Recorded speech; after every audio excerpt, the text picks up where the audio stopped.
लोकशाही साहित्यरत्न अण्णाभाऊ साठे यांच्या जयंतीनिमित्त आमदार विवेक कोल्हे यांनी त्यांच्या स्मृतीस विनम्र अभिवादन केले आहे। अण्णाभाऊ साठे स्मारक येथे आयोजित कार्यक्रमात त्यांनी उपस्थित समाज बांधवांना जयंतीच्या मनपूर्वक शुभेच्छा दिल्या आहे।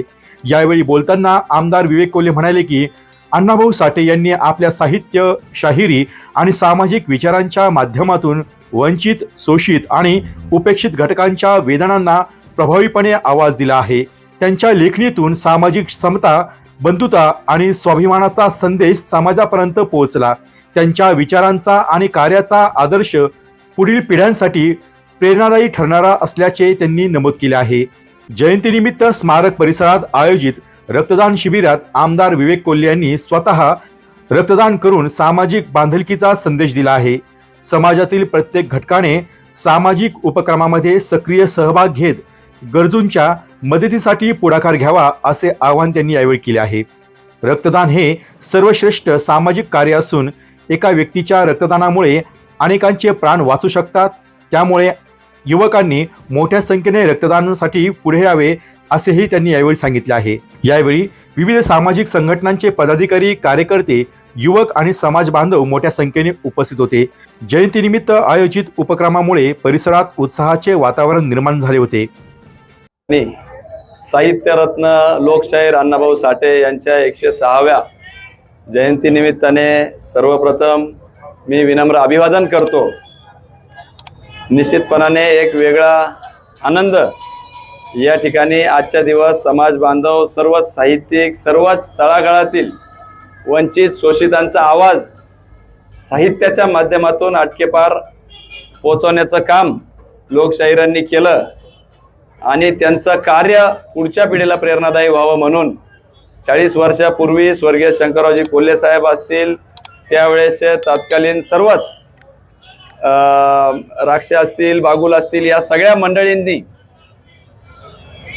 त्यावेळेस संकल्प केला की लोकशाहीरांचा कुठेही त्या ठिकाणी पुतळा नाही आणि म्हणून भारतातील नव्हे जगातील, कारण की आता फक्त भारतापुरती अण्णाभाऊंचं कार्य मर्यादित राहिलेलं नाही, त्या ठिकाणी रशियासारख्या ठिकाणी आदरणीय देवेंद्रजी फडणवीस साहेबांच्या हस्ते लोकशाहीरांचा पुतळा त्या ठिकाणी अनावरण झालेला आहे।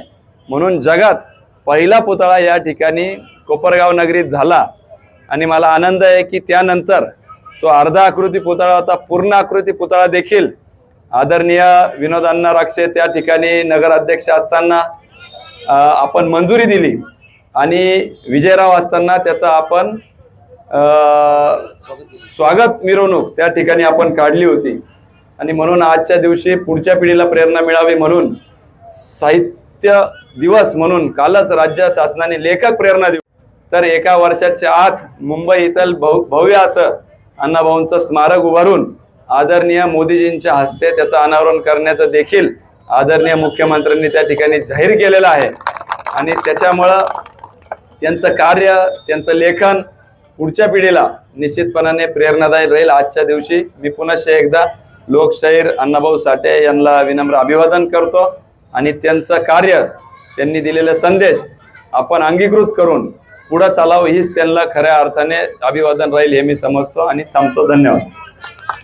डी न्यूज वृत्तवाहिनी सामाजिक, शैक्षणिक, राजकीय, धार्मिक, सहकार, सांस्कृतिक, कृषी या सर्व चालू घडामोडींचा वेध घेणारी वृत्तवाहिनी डी न्यूज वृत्तवाहिनी, वेध वर्तमानाचा।